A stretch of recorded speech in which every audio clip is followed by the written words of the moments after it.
Em nosso estudo de hoje, a lição 2 do livro Encontro Marcado tem por título Analisar. Quando analisares qualquer ocorrência menos feliz, procura ver o bem, que permanece vivo e ativo, por trás do mal aparente que supostamente esteja dominando a situação.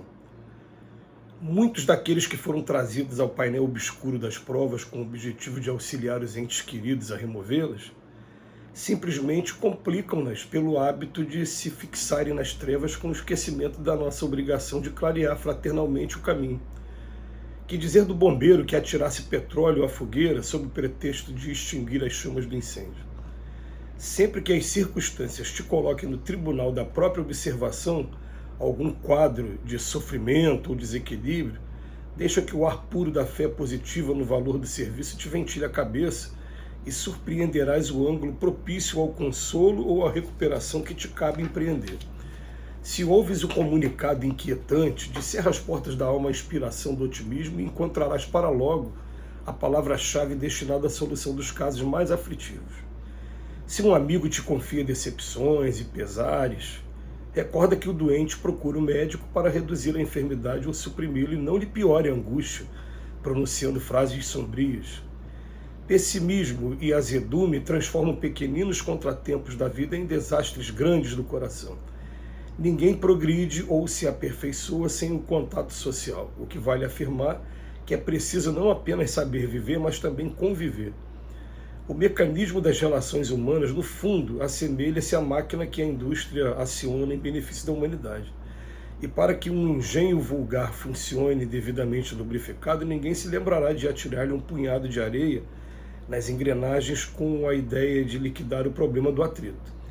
Indiscutivelmente, todos necessitamos do óleo da compreensão e da compaixão nas crenas das rodas de nosso entendimento uns com os outros.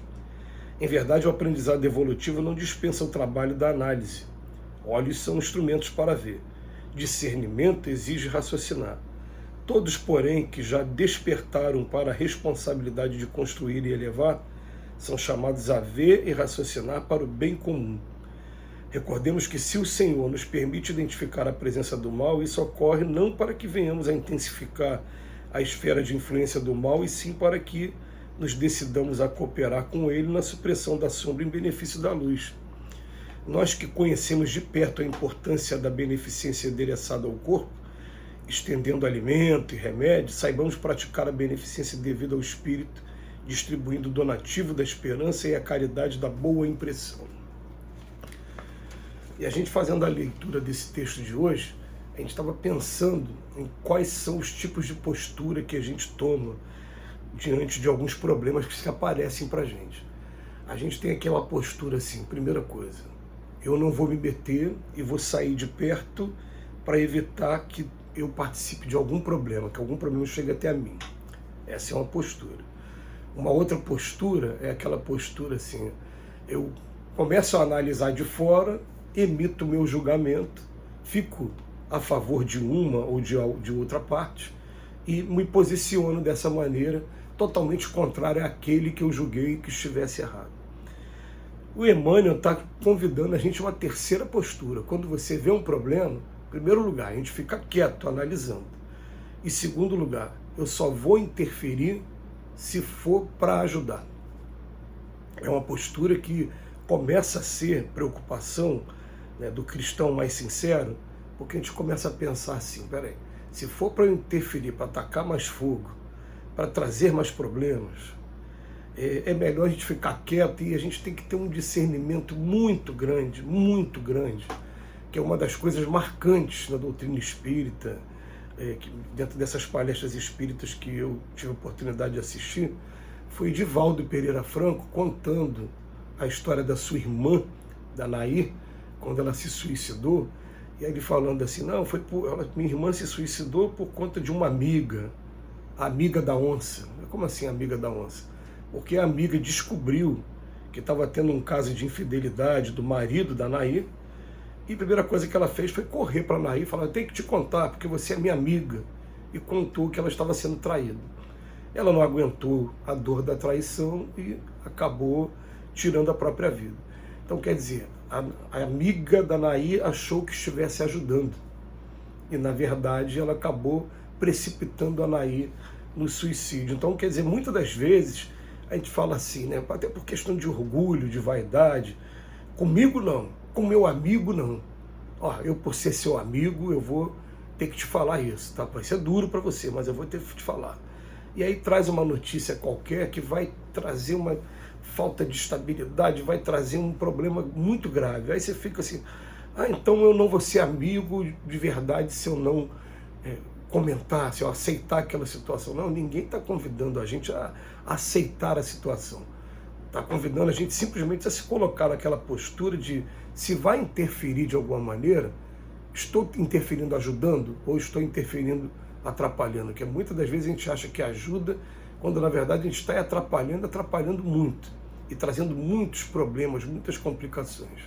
E a gente, através do estudo da doutrina, através do estudo da lei de causa e efeito, a gente já chega ao ponto que a gente quer, chega de problema, a gente quer apaziguar daqui para frente, a gente quer trazer coisas construtivas. Então, por exemplo, se hoje eu consigo assistir de fora um caso de infidelidade, eu vou ser sempre a favor da família e vou procurar, de alguma maneira, compreender que o casal está passando por um momento de crise, e que vai depender muito do casal, o casal ele conseguir superar essa situação ou não. Tem pessoas que conseguem superar, tem pessoas que colocam os bens maiores na frente, que às vezes são os filhos, às vezes aquela questão do escândalo, até mesmo, às vezes a questão do perdão mesmo, e seguem em frente. Tem gente que não consegue, a gente respeita, cada um com o seu livre-arbítrio e suas escolhas, mas que a minha postura a partir de agora seja aquela postura sempre de ajuda. E eu estou pegando um caso desse, foi até bom esse caso vir por intuição, porque é um caso que sempre chama muita atenção, os holofotes ficam ligados e sempre tem muita propaganda em cima disso. Aliás, quando a gente estudou o livro Aconteceu na Casa Espírita, uma das infiltrações da Casa Espírita para destruir a Casa Espírita foi justamente a provocação de aproximação de um casal em adultério, né? Então o que acontece? A gente pega a lição do Emmanuel hoje, é uma lição que ela vem chamar muito a nossa atenção, que ele fala: quando analisares qualquer ocorrência menos feliz, procura ver o bem que permanece vivo e ativo por trás do mal, aparente que supostamente esteja dominando a situação. Procura ver que a gente, como espírita, a gente sim, através do autoconhecimento, acaba descobrindo e conhecendo bem um determinado defeito, um determinado vício, um determinado comportamento que seja contrário ao Evangelho, e a gente começa a entrar num trabalho de reforma que fica ali, na resistência contra aquela prática, e às vezes a gente resiste 1, 2, 10, 20, 30, é isso mesmo, mas desliza uma vez. E aí quem está do teu lado começa a te olhar e te julgar por conta de uma vez que você deslizou. E se você começar a dar atenção para isso, o que acontece? Fatalmente você vai abandonar o trabalho, você não vai querer mais saber no meu caso aqui, de fazer palestra, de estar trabalhando na obra social, não vou querer saber mais disso não, porque eu sou muito imperfeito ainda, como se existisse perfeição aqui na Terra. Aquele que estiver isento de pecado, que atire a primeira pedra aqui na Terra. Mas essas são as táticas que são utilizadas até pelas forças negativas, simplesmente para te afastar, te deixar na inércia e voltar ao ponto comum, que acaba sendo aquele do comodismo nos nossos defeitos mesmo. Quando a doutrina espírita convida a gente a reforma íntima o tempo todo, a trabalho o tempo todo. Então ele vem falar para ela: se você ouvir um comunicado inquietante, abre as portas da alma para a inspiração de otimismo. E você vai encontrar uma palavra-chave, alguma coisa, e a gente começa a se pegar assim, já tendo algumas vitórias nesse ponto. De estar todo mundo, de repente, começando a querer falar mal do governo, e eu, como funcionário público que eu sou, eu falar: poxa, mas o que o governo tem feito com a gente nesse período? Olha bem, no período de pandemia, muita gente ficou sem pagamento, entrou em desespero, o governo deixou a gente com pagamento. Aí no meio daquele caos ali que a gente sabe que está vivendo sim, por conta das crises, você começa a trazer os pontos positivos e começa a fazer com que a pessoa já fique ali, né, pelo menos saia daquele pensamento negativo. E daqui para frente esse é o papel nosso de cristão, Que Jesus nos abençoe hoje e sempre.